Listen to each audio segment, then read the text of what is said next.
Hello everyone and welcome back to my channel. Today I am going to do the old technique called ink smooshing technique using these colors of Distress Oxide inks. I will mention all the colors on the screen as well as on the description below. The first color is Picked Raspberry Distress Oxide ink. I smoosh some ink on the palette, add some water and put my cardstock, lift the ink with the cardstock in different places so that it will give a different texture. The second color is Festive Barries Distress Oxide ink. Same, smoosh the ink on the palette, add water and lift the ink with my cardstock. Here I need a little bit more of Festive Barries.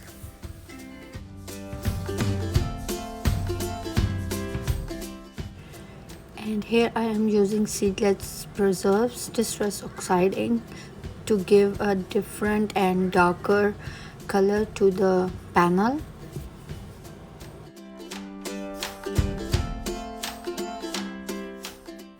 My first panel is all done, so I will clean my palette as well as my working space. For the second panel, I am using Twisted Citron Distress Oxide ink. Same technique, smoosh some ink on the palette, add some water, lift the ink with my cardstock.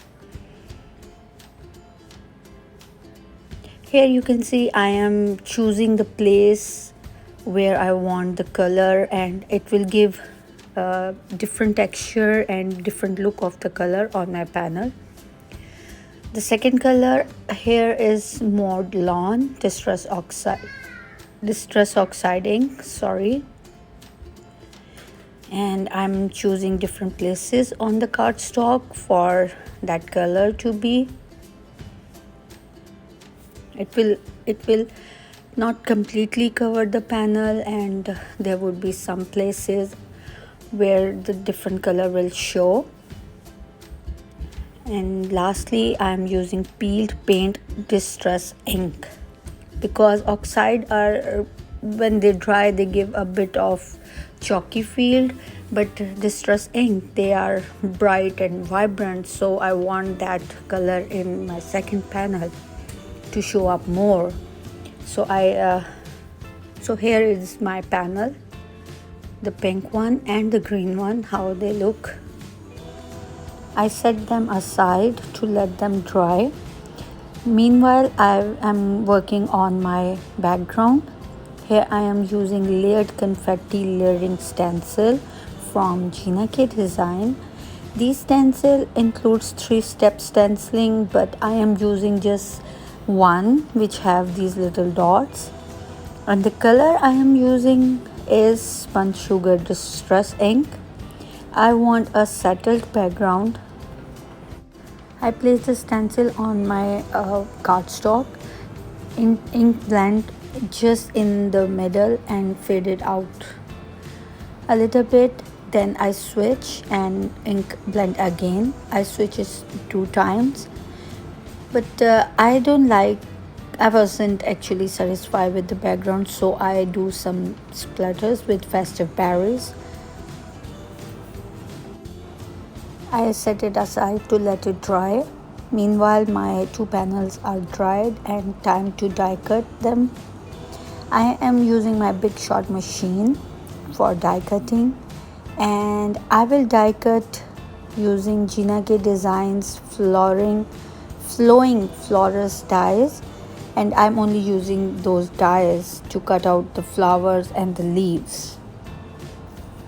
For flowers, I am using pink panel, and I will die cut whole panel with those dies to have lots of flowers. Here I will show how pretty those flowers will look together. And from the green panel, I will die cut the leaves included in the same die set. Actually, it is a coordinating die set for the stamp set, but I am using die set here.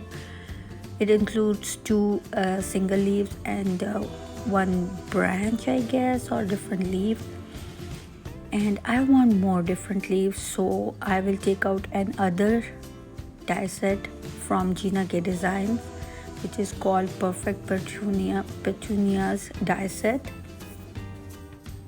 Here are all of the flowers and different leaves I die cut out from the 2 panels. As die cutting is all done, now I will take out my background panel and make a layout on the panel. I will put 2 big flowers on the panel and 2 small flowers on top of the big flowers, and put some leaves here and there to make a layout. I will play a little bit how I want my leaves and flowers on the panel. After arranging all the flowers and leaves, when I am satisfied with the layout, I will take out the stamp set called Flowing Floral Stamp Set from Gina Designs, and I will take 1 sentiment, which is Hello Friend, from the stamp set, and I decided to stamp the sentiment directly on my card. Here I am using an acrylic block, and the ink is Memento Tuxedo black ink to stamp my sentiment, and I make the layout of flowers and leaves on the right side of my panel, and I will stamp the greeting on the left side of the panel.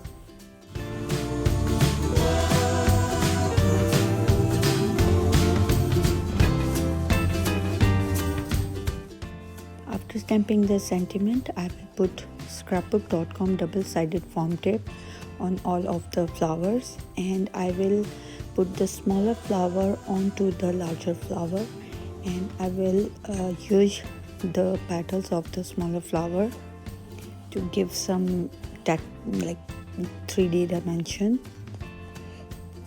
I will make 2 flowers, and then I will attach the flowers on the front panel. And to glue the leaves, I will use liquid glue, and I will glue the leaves directly on the panel.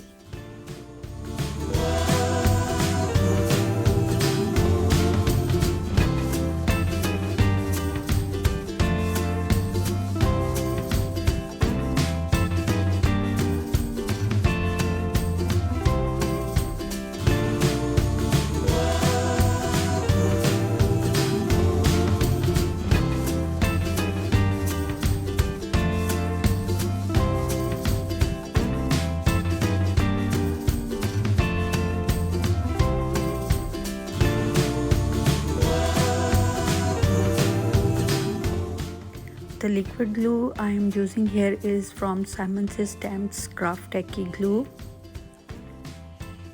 and I will put some dots on the leaves and attach it on the front of the panel, and I am using my tweezers.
I will use pink cardstock as my base, and I will also put a white cardstock inside the card base so that it would be easy for writing a message.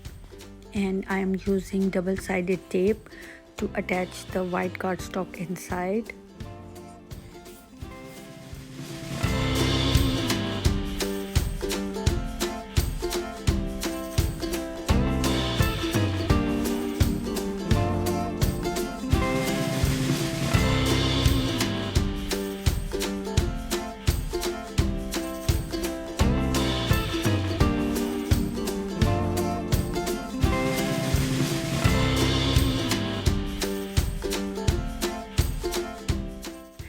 I like to do inside of my card base too. So I am taking out the same stamp set and I will use the same flower and leaf stamp from the stamp set. And for flowers I am using picked raspberry. I will stamp the larger and smaller flower and one leaf from the stamp set. And for leaf I am using Mowed Lawn. I will stamp the images on the lower right side of the card.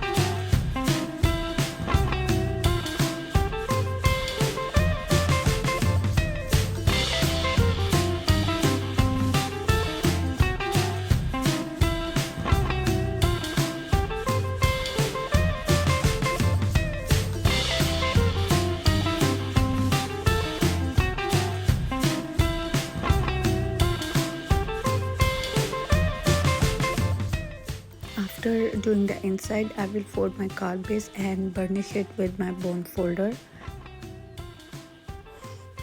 And now it's time to attach the front panel on the card base. And to attach the front panel, I am using double-sided tape.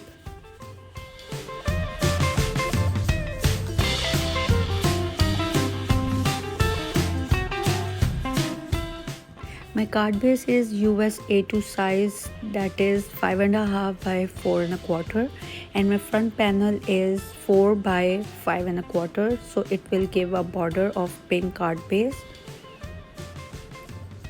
Now it's time to put my embellishment. These are pink sequins. These are from my stash and I'm using Marby jewel picker.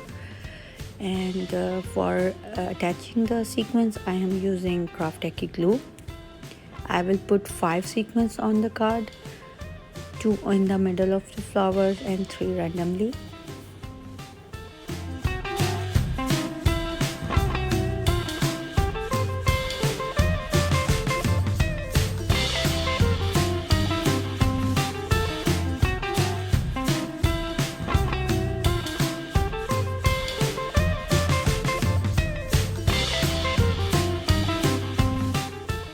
So here is my completed card for today. Hope you guys like it. Please give it a thumbs up. Do subscribe my channel if you don't already have. Hit the notification bell so you don't miss any upcoming videos from me. Thank you guys for sticking by. See you soon. Bye bye.